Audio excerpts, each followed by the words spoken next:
Pastor, buenas tardes. Buenas tardes, Iván. Dios te bendiga. Igualmente. Gracias a Dios estamos Aquí nuevamente continuamos, ¿cierto? El Señor es después de un tiempito. misericordioso. Amén. Aquí nos tiene. Pues nada, Pastor, vamos a trabajar hoy en la parte 24, sería de todas las que ya hemos hecho, esta es la parte 24. Hoy estamos a diciembre 21 del año 2024. Estamos iniciando, como decía ahora, el tiempo del solsticio. El solsticio, ¿no? De invierno. Empieza invierno hoy, curiosamente. Y también un tiempo muy hermoso en el cual estamos recordando pues el nacimiento de nuestro Señor y Salvador. Claro. Quisiera empezar en la página 439, que ahí iríamos en esta oportunidad, y ahí estamos trabajando la parte B, Jesús y los judíos. Y quisiera empezar con este primer párrafo, lo voy a leer para que entremos en sintonía. Primero. Oh, sí, pastor, sí, por favor. Sí. Padre Celestial, en este momento te agradecemos la oportunidad de estar aquí nuevamente y de poder estudiar tu palabra, Señor. Te pedimos que tú nos bendigas, que tú estés con nosotros, que tú dirijas todo, Señor. Todo es para tu gloria y para tu honra. Y bendice todo lo que aquí hablemos, Señor, y que sobre todo esté en buena con conexión con tu palabra. Amén. Es lo más importante para nosotros, porque lo que hablemos de nuestra propia cosecha no tiene importancia. Lo importante es lo que tú has revelado en tu palabra. Te damos gracias por todo en el santo nombre de Cristo Jesús. Amén. Amén. Bueno, esta parte se titula, usted la tituló Jesús y los judíos. Y en el primer párrafo se puede leer: mucho se ha especulado sobre los años perdidos de Jesús. Eso es totalmente cierto. Claro. Ha habido mucha especulación. Algunos han dicho que Jesús fue a Egipto, donde estudió con sacerdotes iniciados en los misterios isíacos. Otros incluso lo han llevado a la India.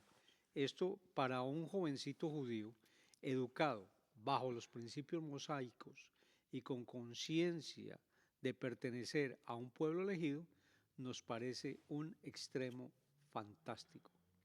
Una vez que el Evangelio fue expandiéndose sobre la faz de la tierra, todos los enamorados, entre comillas, del cristianismo que no querían renunciar a sus antiguas formas de pensar, comenzaron a crear síntesis del mensaje evangélico, o sea, artificios de tipo religioso, ocultista, que intentaban demostrar que Jesús de Nazaret había transmitido un mensaje oculto o hermético junto con el evangelio exotérico, entre paréntesis, abierto, evidente. Apareció el gnosticismo en el siglo II, abre paréntesis, de gnosis igual conocimiento, salvación o evolución espiritual mediante el conocimiento de los misterios del cosmos, cierra paréntesis, que ya tenía sus raíces desde mediados del siglo I y que en las cartas de Juan y en su evangelio vemos que comenzaba a molestar dentro de las iglesias. Así pues que con este abrebocas, pastor, ya podemos entrar en el tema de Jesús y los judíos. Sí, obviamente los evangelios no hablan mucho de la niñez de Jesús, solo tenemos una, aparte del nacimiento, que aparece en Lucas y Mateo. Es interesante que ni Juan ni Marcos tratan nada sobre el nacimiento de Cristo. Ya Marcos lo pone en el marco del comenzar el evangelio, el ministerio del Señor en el río Jordán, bautizando al Señor, muy apropiado para su entorno romano al que él estaba escribiendo, greco-romano. El de ¿cómo se llama?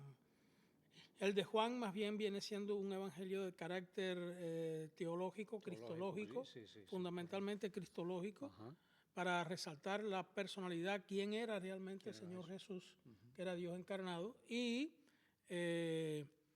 atacando precisamente esta posición gnóstica. Tenemos que considerar un poquito lo que cosa era el gnosticismo, aunque en la primera etapa que decimos aquí, ¿no? Dice estas ideas vinieron después, a través de los siglos, de que Jesucristo había estado en Egipto y allí estuvo estudiando los misterios isíacos, después estuvo en la India, estuvo allá en Cachemira, y un montón de cuentos que aparecieron a través de los siglos III, IV, V después de Cristo, Los pseudoevangelios. Y debemos decir, sí, ahora vamos a ver un poquito de eso después. Y debemos decir que esto no es nada nuevo. Esto apareció prácticamente con el inicio de la caída del hombre, lo que fue evolucionando a través del tiempo, lo que son los misterios, cómo el hombre llega a convertirse en Dios. Si nosotros somos curiosos, nos vamos a dar cuenta, y eso estuve predicándolo yo el domingo pasado, que prediqué sobre el sacerdocio de Melquisedec, de Jesús, que después lo vamos a ver más adelante acá, ¿verdad? Sí. Entonces, la gente no entiende bien qué es el sacerdocio de Melquisedec. Y al perder eso, no se dan cuenta de la implicación que tiene ese sacerdocio.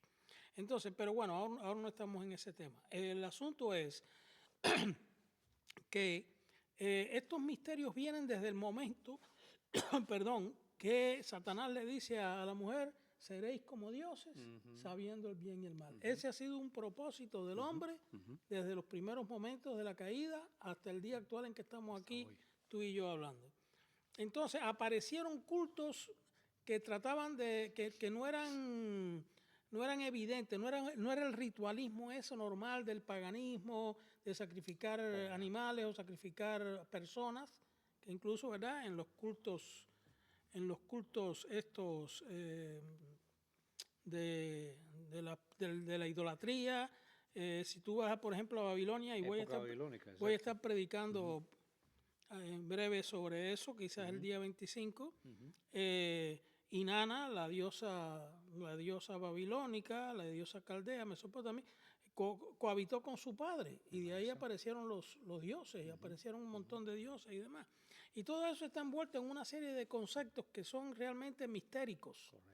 Porque entonces el propósito era que Dios está en ti, vive en ti. Y si somos también curiosos, vamos a la India, nos encontramos con la misma idea. En la India hay una sociedad que ha sido dividida en clases hasta el punto, mira, te voy a contar algo, que la mujer es relegada a un estado de basura. Yo estaba botando la basura precisamente en mi casa hace unos días atrás. Al lado de nosotros viven unos indios, muy buenas personas, excelentes vecinos. Y fui a abrirle la puerta del tándem ese de basura, ¿no? Para que ella botara la suya, antes de yo botar la mía. Esa mujer casi se le da un patatús allí. Wow. Casi se horroriza, porque ellos no están habituados. Al fin la convencí de que tirara la basura primero, yo la ayudé. Eso era increíble para ella, porque ellos no entienden que el hombre pueda rebajarse a hacer eso. Ellos son los que trabajan. Entonces, porque la mujer está en un estado de sujeción y de situación de sometimiento completamente al hombre. Sí. En el concepto de evolución espiritual que ellos tienen, tú naces como una brizna de hierba, después te conviertes en una mata de espina, después te conviertes en un rosal, después te conviertes en un pez, después te conviertes en una serpiente, después te conviertes en... Y así, y vas pasando todas esas etapas hasta que te conviertes en una mujer. Wow. Y la mujer, por supuesto, es el estrato más elevado de lo inferior, dentro de lo que es el mundo animal. Hasta que llegas a través de transmigraciones a convertirte en un hombre. Entonces llegaste al punto, ¿verdad? Pero aún así tienes que continuar la evolución. Claro. Hasta que te conviertes en un gurú o maestro y llegas a llegar a convertirte en un dios. O sea que ahí tenemos desde ya la concepción de que el hombre tiene un Dios interior. Ese Dios interior, o sea, la Biblia te dice que somos imagen y semejanza de Dios. Pero para esta gente es que tú tienes un verdadero Dios interior. Y como son panteístas y creen que todo es Dios y Dios es todo, pues tú formas parte de ese Dios. Entonces, por supuesto, eso está en contra de todo lo que la Biblia enseña con la relación del hombre y Dios. Y eso ha traído una miseria a la India, el Sudra, el Brahman, el Ario, el Sudra, el otro, hasta que llegas al Paria, que eres las heces de la sociedad. Algo he leído sobre 3.000 religiones en la India. Eso es horrible. 3.000 dioses. O 3.000 Sí, dioses. el hinduismo, el budismo, todo. Wow. Aunque el budismo rompió un poco con eso, pero sigue la misma tradición. Entonces aquí todo esto es para tratar de convertir a Jesucristo en un brahman más, ¿ves? En un gurú más de los conceptos indios, cosa que la Biblia no enseña en ninguna parte, ni es lo que nosotros... Jesucristo es el producto de la promesa de Dios para salvar a la humanidad del pecado y del pacto que él hizo con el pueblo de Israel. Más adelante vamos a estar hablando de este asunto del pueblo de Israel porque hay un mal entendimiento terrible con relación al pueblo de Israel. Y la gente habla de un Estado nacional judío, etcétera, etcétera, y no se da cuenta que el pueblo de Israel verdadero es el que guardaba el pacto. Busca Daniel 4:9, 9:4. Busca Daniel 4:4, 9:4, sí. El libro de Daniel 9:4. Sí. Es cierto, porque de todas maneras la gente está hablando como de dos Israeles, ¿no? Sí. Se habla de dos Israeles. Entonces, Daniel 9:4. Nos ponen a pensar. Sí, no, hay un malentendimiento y eso es lo que ha traído el dispensacionalismo. Es correcto. Una mala terrible. Que ya lo hemos. Aparte de los testigos de Jehová, Iván, sí. Aparte de los testigos de Jehová, no ha habido error más grande en los últimos 150 años de historia de la iglesia que el dispensacionalismo. Lee Daniel 9:4. Daniel 9:4 dice así. Y oré ante Yahvé mi Dios, y le confesé diciendo en oración: Oh Yahvé, Dios grande y temible, que guarda el pacto y la misericordia para los que lo aman y guardan sus mandamientos. ¿Estás oyendo?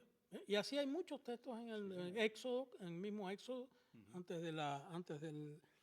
Dios guarda el pacto con aquellos que guardan el pacto. Ese es el verdadero Israel. Pero cuando ellos reniegan el pacto, no aceptan el pacto, ahí es. Exactamente. ¿Cómo Dios va a guardar el pacto con personas que lo niegan, que lo rechazan, que lo detestan, ¿verdad? Y siguen otros dioses. Entonces, pero bueno, eso ya lo consideraremos un poco más profundamente más adelante.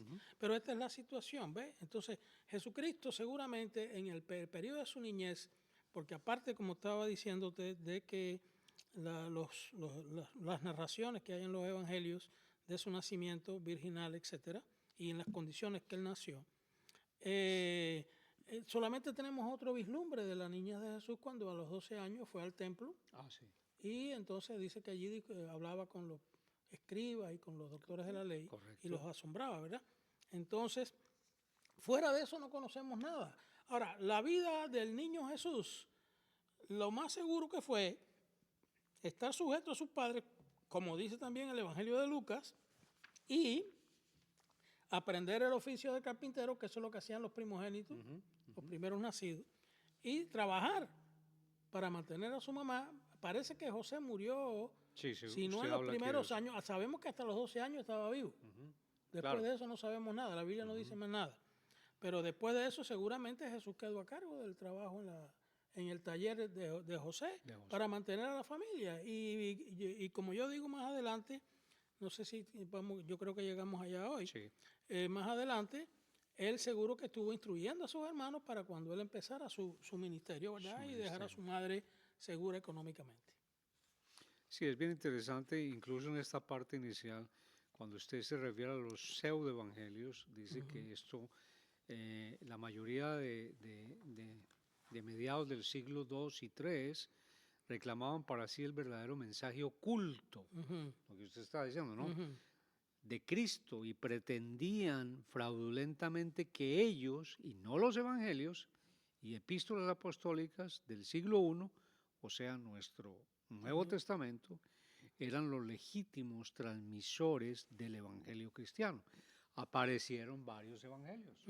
Hablemos de eso. Bueno, aquí tú ves lo que te estaba diciendo. Por ejemplo, en el mundo grecorromano, de la época en que Jesús nace y va a comenzar su ministerio, estaba impregnado de la mentalidad esta ocultista y misteriosa. Existían los cultos de misterio, los misterios de Isis, los misterios de Adonis y la Gran Madre, los misterios de de Dionisio, los misterios de este, los misterios de aquel, que no eran más que los conceptos esos traídos también de la India y de otros lugares del Asia Menor. ¿Y algo grecorromano ahí Sí, sí, también ligado con la mitología y todo eso. Y entonces hablaban de la proliferación de la deidad dentro de ti, de la revelación de la deidad dentro de ti. Muchas de estas personas, y eso estaba muy ligado con la filosofía, con la filosofía griega también. Sí. Muchas de esta gente escucharon el mensaje del Evangelio y les encantó, ¿verdad? Les gustó el mensaje. Pero en lugar de aceptar plenamente el mensaje, trataron de adaptar ese mensaje a los criterios que ellos ya tenían. O sea, no desecharon la mentalidad que ellos tenían. No, la mentalidad, lo que yo aprendí de mis antepasados y de los que me enseñaron estos cultos, ¿verdad? Y estos misterios, eso tiene un gran valor. Entonces, y esto también tiene un gran valor. Entonces, lo que yo tengo que hacer es saber cómo sintetizo una cosa con la otra. ¿Ves? Y entonces hago algo muy superior a lo que antes entendíamos. Algo pasó así con la iglesia cristiana y el catolicismo. ¿Ves? Después más adelante vamos también a tratar ese punto cuando lleguemos a la parte histórica de estos siglos. El cristianismo se fue cada vez más confundiendo con el ¿cómo se llama? Con el paganismo. Y por ejemplo, muchos te voy a dar un tip ahora que quizás no lo sepas. Y perdóname la arrogancia. No. Los dioses, los cultos paganos y todos estos misterios les llamaban papa o padre a los grandes dirigentes de ellos. Bien, la primera mención de un obispo cristiano con el nombre de papa se da en el año 258 después de Cristo. Cuando se dice que el obispo que estaba en Alejandría era un papa. ¿Ves? Y entonces estaban los 4 puntos que podíamos decir cardinales del cristianismo en aquel tiempo. Era Jerusalén, que era donde había nacido la iglesia. Antioquía, Alejandría y Roma. ¿Ves? Y después fue Bizancio también, o Constantinopla. Sí. Entonces, cada uno de esas 4 sedes, podríamos decir así, tenían un obispo que era considerado una especie de supervisor con otros pastores. Pero eso fue progresivamente, no en la época de Pablo ni de Juan ni nada de eso. Al final siglo segundo, tercero, por ahí, a mediados del siglo segundo, hasta el tercero. Estamos hablando del siglo tercero, sí, correcto. 258. Tomaron el nombre de los dirigentes de esos cultos y se lo aplicaron a los obispos de esos 4 papas, el papa. Y ese es el que tenemos hoy en Roma, que fue el que prevaleció, porque en los años 600 los musulmanes conquistaron Antioquía, conquistaron Jerusalén y conquistaron Alejandría. Sí. ¿Ves? Se acabaron aquellos papados. Quedó solamente el papa de Roma, y el de Bizancio. Pero al de Bizancio, quizás por pugnas históricas, por lo que le quitaron ese nombre, y entonces le pusieron el archimandrita. Archimandrita, o sea, el que tenía más prevalencia para supervisar y dirigir. Y ese es el título que tienen hoy los dirigentes de la Iglesia Ortodoxa griega. Ya más entrado en la Edad Media, vino la famosa división entre Roma y Bizancio o Constantinopla. Sí. Y entonces, hoy en día, los ortodoxos dicen que Moscú es la tercera Jerusalén. ¿Ves? Porque Jerusalén desapareció, cayó en manos de los musulmanes. Es una historia larga. Después vino en 1453 la caída de Constantinopla en manos de los turcos también. Entonces los que eran la dirigencia que estaba en Bizancio tuvo que mudarse a Moscú. Y ahí es donde está hoy en día el patriarcado de la Iglesia Ortodoxa. ¿Ves? Y entonces no le dicen papa, pero de hecho es la misma cosa. Sí. Es la misma función. Y nos quedamos con el Papa de Roma. ¿Ves? Que ahora está haciendo cosas maravillosas como tratar de unir el cristianismo con todas las religiones existentes y que han existido a través del mundo. ¿Ves?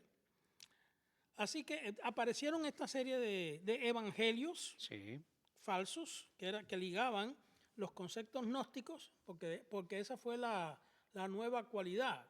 Es una cosa, es completamente, ¿cómo se llama? Ahora se me fue la palabra, didáctica, dialéctica. Paganismo, cristianismo, gnosticismo. ¿Ves? El proponente, la contrario y después la síntesis. ¿Ves? Entonces, aparece aquí.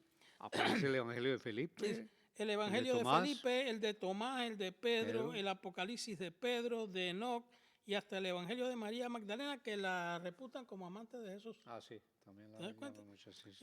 Entonces, todos esos nombres estaban firmados por los apóstoles, aunque se sabía que ellos no eran los apóstoles que habían escrito eso. Claro, se usa la palabra pseudoepígrafes. Pseudoepígrafes, porque ahí está el asunto. El pseudo quiere decir falso, falsa firma. No se veía malo en ese tiempo. Equivocadamente muchos dicen, no, esa gente no. Otros se caen de espalda diciendo que ellos fueron los que lo escribieron. No, está completo. Todo el mundo sabía que no eran ellos los que lo habían escrito. Ya esa gente había muerto en el siglo I. María Magdalena y todo eso. Entonces, la cuestión es que se consideraba que cuando tú querías expresar la idea de tu maestro, de gente que pensaba igual que tú, entonces firmabas con el nombre de esa persona. No existían los derechos de autor que hay hoy en día. Entonces eso no se veía realmente mal, al contrario, se veía como que tú estabas avalando las ideas de aquellas personas. ¿Ves? No sé si lo que voy a decir iría con eso. Algo así como una teoría conspiratoria contra al ellos escribir todo esto. Sí, grande. Porque hablaban cosas que no estaban con el espíritu del Evangelio y decían cosas absurdas que no estaban a favor. Entonces querían hacer que la gente entendiera, eso fue lo que pensó María Magdalena, o eso fue lo que pensó Pedro, o eso fue lo que pensó Tomás, ¿ves? O Felipe. Y entonces, y ahí tenemos un montón de cosas que el Evangelio de Acuario, el Evangelio de acá, el Evangelio de allá, y todos son puros cuentos y todo. Es la mentalidad gnóstica ligada con cosas del Evangelio. ¿Sí? Hay que entender que el cristianismo trajo un impacto muy fuerte en el imperio. Total. No cabe duda de eso. Total. Entonces, mucha gente recibieron el Evangelio con sencillez y lo entendieron, tal y como los apóstoles le predicaban y los discípulos. Pero otra gente no aceptaron deshacerse por completo de la mentalidad que ellos tenían anteriormente, y sobre todo las clases cultas, las intelectuales, fueron las que más resistencia le hicieron a eso. Una frase que se escucha es que es contracultura, el cristianismo es contracultura. Sí. Lo mismo que predicaba el Señor iba en contra de la cultura de aquel tiempo. Claro, por supuesto que sí. Y ahora lo absolutamente vemos. Así que ellos hicieron una contracultura. Exacto, sí. Exactamente. Sí, definitivamente no era la doctrina del Espíritu Santo. No. Que fue dada a los apóstoles y a los evangelistas del primer siglo. Así mismo. Eso queda claro, ¿cierto? Ahora, una intervención interesante ahí a través de que la historia va corriendo es la de los padres de la iglesia, que está ahí en la página 440. Dice los padres de la iglesia, o sea, aquellos que siguieron la labor de los apóstoles, hicieron un magnífico trabajo en desmentir y desenmascarar las pretensiones de estos escritores hermetistas y ocultistas, ¿no? Sí, Hermes, ¿cómo te digo? Hermes se remonta a la época de los primeros dinastías de Egipto. Hermes, llamado Hermes, sería por el siglo VI, VII, VIII antes de Cristo. Incluso antes, después de Moisés o un poco antes de Moisés, más o menos. Sí. No estoy muy seguro en este momento, pero Hermes Trismegisto. Era el concepto Hermes Trismegisto. Trismegisto quiere decir el 3 veces grande. Evidentemente ese fue un sacerdote con unas virtudes, entre comillas, extraordinarias. Se dice que hacía milagros, que hacía cosas extraordinarias, que podía aparecer y desaparecer. Era un hombre incuestionablemente completamente satánico. Satánico. Entonces mantenía todo esto del culto isíaco y todo esto, y fue uno de los que más desarrolló los misterios isíacos, del ocultismo y todo eso. Y eso pues fue evolucionando hasta que llegó a Roma. En los primeros tiempos en Roma no se quiso aceptar eso, porque se consideró que violentaba las religiones paganas de ellos. Claro. Pero eventualmente fue aceptado. Entonces, eso es lo que, de ahí viene el término hermetista, hermético. O sea, cuando tú aceptas las ideas ocultistas, ok, eres correcto, hermetista, hermetista. de Hermes, ¿ves? Hoy en día, ¿por qué nosotros hoy en día decimos, no, eso está hermético? O sea, que está cerrado. No tiene, porque el concepto de Hermes era una escuela oculta, que solamente los iniciados podían estar ahí, sí. el que él consideraba que eran capaces de aceptar, de poder recibir la enseñanza oculta. Okay. ¿Ves? Y de ahí viene el ser cerrado. Era un grupo cerrado que solamente estaba para los que eran, según ellos, apropiados o capaces de entender los misterios del cosmos. Y los misterios del cosmos no eran otra cosa que una evolución interior para que el Dios que tú tenías dentro de ti apareciera. ¿Ves? Naciera ahí. Así es la cosa. Sí, definitivamente lo que usted dice muy claro también ahí, después de este párrafo de los padres de la iglesia, de que la Biblia nos dice muy poco sobre los años de la infancia de nuestro Señor Jesucristo, ¿sí? Como bien lo habló al principio, ¿no? Y este Natsar, ¿no? Donde dice el llamado nazareno. El renuevo. Sí, exacto. Es bien bueno también cuando explica esa parte, ¿no? Sí, es muy interesante del aquí. Natsar, en Jeremías 23:5, ¿no? Sí, quisiera leer el pasaje. Sí, el de Jeremías. 23:5. Y Zacarías 3:8 también viene hablando ahí de esta parte, ¿no? Déjame buscar aquí Jeremías. Sí, la Biblia habla de un renuevo. Ok. ¿Ve? Jeremías 23:5. Muy distinto a lo que quizás se hablaba en esos evangelios, pseudo-evangelios. No, por supuesto que sí. Sí, exacto. No, ellos no entienden, claro, eso es diabólico. Al ser diabólico, ellos no aceptan que haya un sacrificio por la salvación de tu alma, ni nada, al contrario. Todo eso es para ellos cuento de camino. El verso 5 dice, aquí que vienen días, dice Jehová, en que levantaré a David renuevo justo. Aquí está hablando, ya cuando Jeremías habló, David había muerto hacía tiempo. Sí. Aquí está hablando del David, antonomásico, o sea, de Jesús. Y reinará como rey, el cual será dichoso y hará juicio y justicia en la tierra. Es una profecía del reinado de Cristo. Y en Zacarías 3:8. Zacarías 3:8, sí. Zacarías es un libro muy importante, muy interesante. Zacarías 3:8 dice, escucha pues ahora, Josué, sumo sacerdote, tú y tus amigos que se sientan delante de ti, porque son varones simbólicos. Son varones simbólicos. Y aquí yo traigo a mi siervo el renuevo. ¿Ves? Es otra profecía de Cristo que no se cumplió en aquellos tiempos, pero que se cumplió eventualmente cuando Cristo vino. Y todavía ese renuevo, que es Jesucristo, el renuevo es como decir el árbol que se seca y que vuelve a renovar, ¿verdad? El botón de... aquí hay todo un simbolismo, porque cuando tú lo analizas a profundidad, está siendo comparado con el Israel nacional. Y el Señor lo dijo claramente, el Israel, cuando el famoso caso de la higuera, que dice que cuando vino fue a tomar algo de la higuera. El Señor sabía que no era tiempo de higuera, pero la higuera tiene una cosa, que la higuera antes de producir los frutos, produce otro tipo de elemento. Ahora no recuerdo exactamente cómo le dicen a eso. O le decían en ese tiempo que eso se podía, aparecía en la rama del árbol y pues se podía comer. Es como una especie de hongo o algo así que se podía comer. Y dice que él llegó allí y vio que no había nada ni siquiera eso lo tenía la higuera. Por eso dice, yo nunca más crezca de ti fruto, ¿verdad? Entonces esa higuera, y después los discípulos, oye, se secó la higuera. En un lugar le dice que se secó al instante y en el otro dice que se secó al otro día. Cuando dice que se secó al instante no quiere decir que se secó en ese mismo momento, sino que al otro día, cuando ellos pasaron por ahí, vieron que el árbol se había secado. Y el Señor le dijo, nunca más nazca de ti fruto. ¿Ve? Entonces, algunos ignorantes de esto dicen, bueno, Señor, ¿por qué maldijo la higuera si la higuera no era tiempo de higos? Pero no saben que la higuera producía ese tipo, una especie de hongo que se podía comer. ¿Ve? Entonces, esto es por eso. El Señor le dijo, ni siquiera eres capaz de producir ese hongo que se puede servir de alimento. Entonces, ¿para qué? Y eso se compara con lo que pasó después con Israel. ¿Ve? Ya tú no eres capaz de producir nada. Tú tienes que entender que tienes que renovarte, tienes que venir un renuevo. Si no hay un renuevo, y eso fue lo que hizo el Señor en el nuevo pacto, el renuevo de Israel. ¿Ves?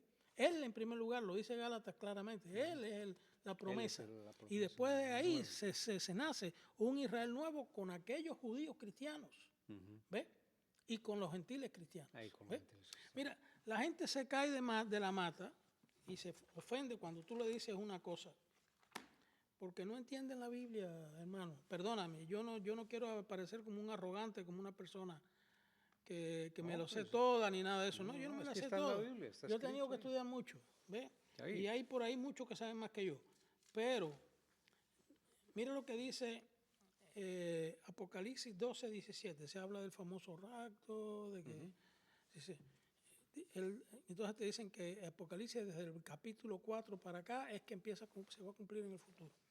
El famoso caso de la mujer y el dragón, que tiene un simbolismo precioso. Y entonces el verso 17 te dice, entonces el dragón se llenó de ira contra la mujer y se fue a hacer guerra contra el resto de la descendencia de ella, los que guardan los mandamientos de Dios y tienen el testimonio de Jesucristo. Hasta donde yo conozco y tengo la capacidad de razonar, los que tienen el testimonio de Jesucristo son los cristianos. Claro. ¿Okay? Y si tú tienes el testimonio de Jesucristo, tú perteneces a la iglesia. Ahí está claro que la iglesia va a estar en ese tiempo. No va a salir volando de aquí ni nada de eso. ¿Ves?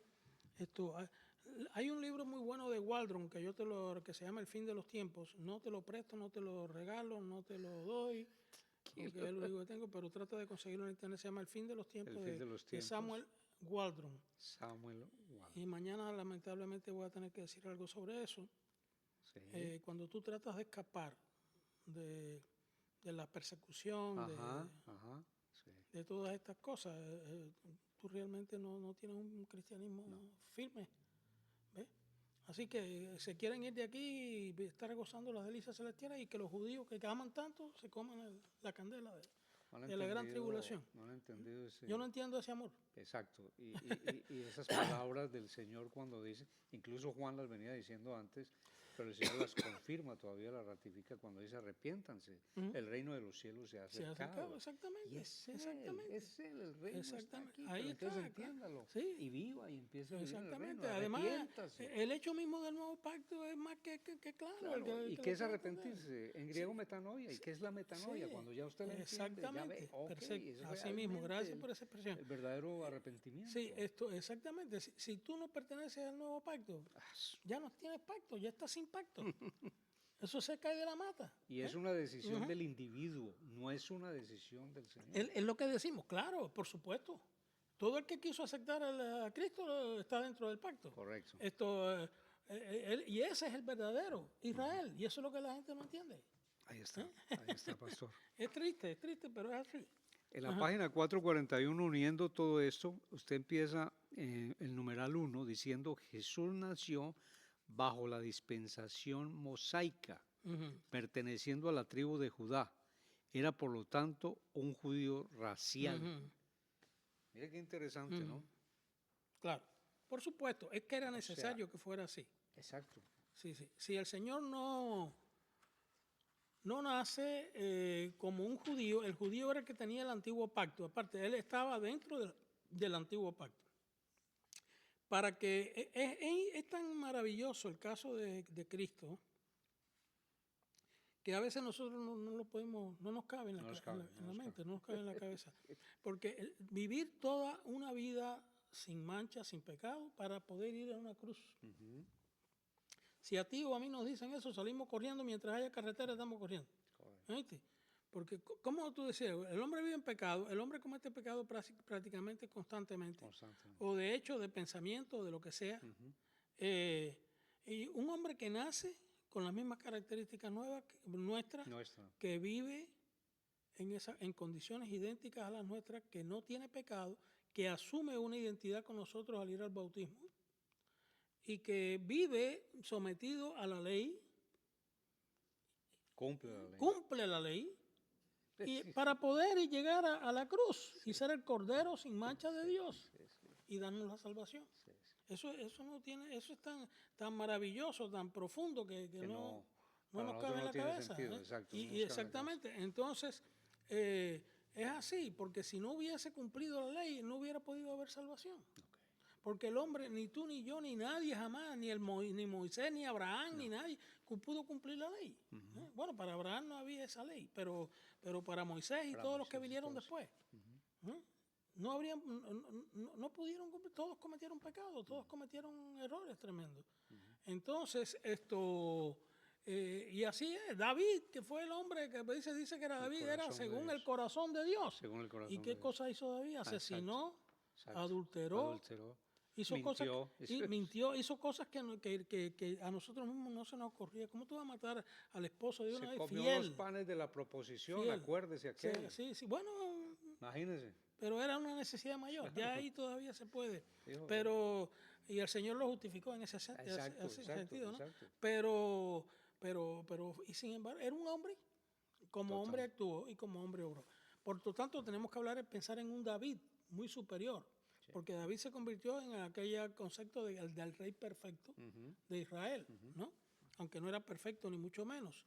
Pero aquí entonces está el hijo de David, hasta el punto que cuando un rey, no sé si estamos todavía en tiempo, todavía nos queda un tiempito. Hasta el punto que cuando un rey entraba en Jerusalén, no solamente se le dijo eso a Jesús, eso se le decía a todo el rey que entraba montado en un asno blanco o en un caballo en Jerusalén, hijo de David. O sea, porque se pensaba que ese era el descendiente de David que iba a gobernar el pueblo de Dios. ¿Ves? Entonces tú eres el hijo de David, tú eres el rey que viene. Ahora, cuando se le dice a Jesús, la misma gente no podía trascender el significado de lo que eso era. ¿Ves? Porque ahí estaba el verdadero David. El verdadero hombre que iba a establecer el reino que Dios quería que se estableciera. Lo que ellos no entendieron en ese tiempo es que no iba a ser un reino político, militar el que se iba a establecer, sino un reino espiritual. Porque ellos deseaban definitivamente librarse del imperio romano y de toda su opresión que tenían. Entonces, claro. pensaban en esos términos. Esa era la idea. Y hoy no sé qué pensarán.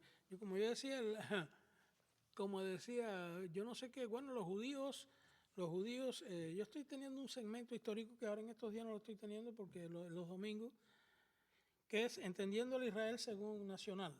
Entendiendo el Israel nacional para que la gente tenga una idea de cómo ha sido la vida de Israel después de la post-bíblico, le llamo así.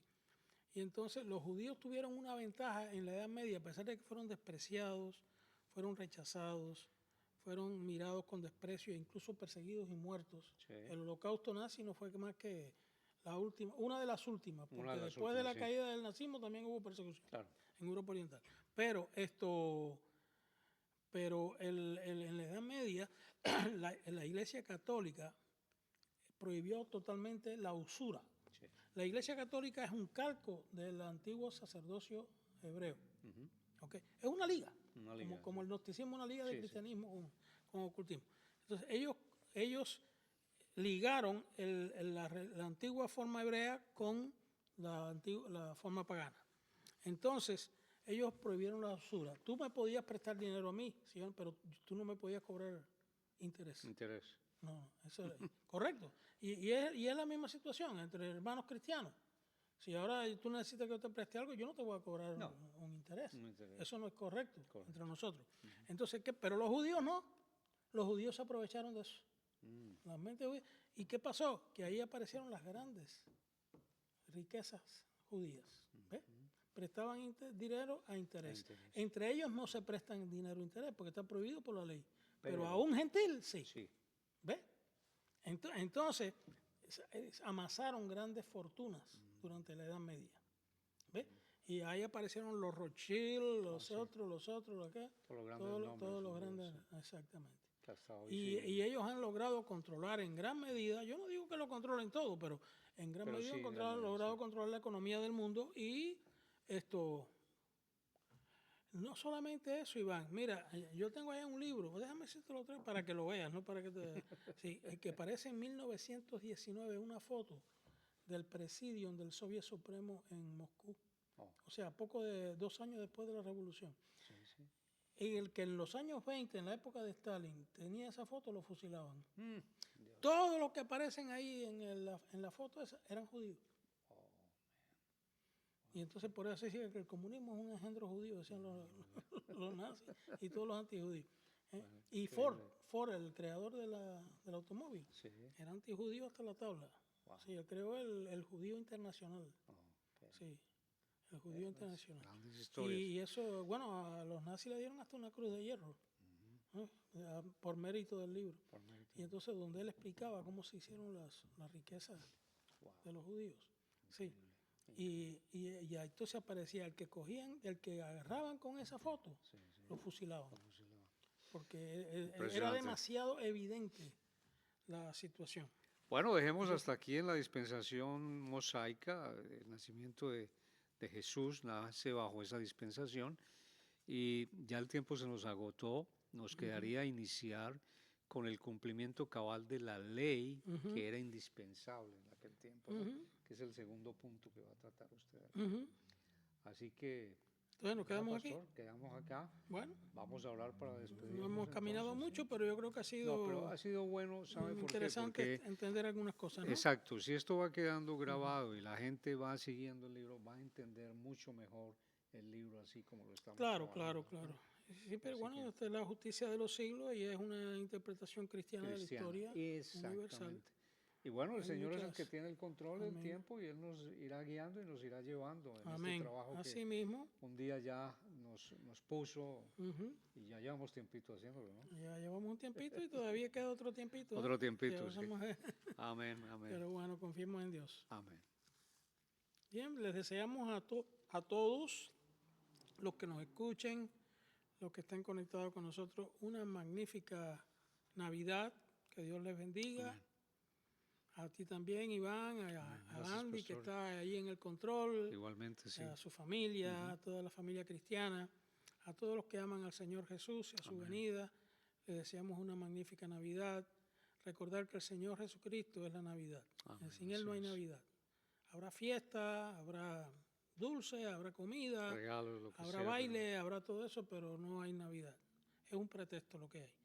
Entonces, para la iglesia, la mayor fiesta es la venida del Señor Jesús, ¿verdad? Y gracias a Dios por todas las cosas bellas que Él nos ha dado a través de su Hijo Jesucristo y nos prepare para el próximo año 2025. ¿Podemos terminar con una oración? Sí. Oramos. Padre, gracias te damos por este amor que tú nos has dado en tu Hijo Jesucristo. Gracias por tu misericordia, por el perdón que tú nos das a través de Cristo, Señor. Y gracias porque hemos podido recibir tu iluminación. Sí. Somos polvo y ceniza, Señor. Somos simplemente hombres. Y recibimos lo que tú nos das. Tú nos has revelado tu palabra y nos has revelado sobre todo a tu Hijo Jesucristo en nuestras vidas.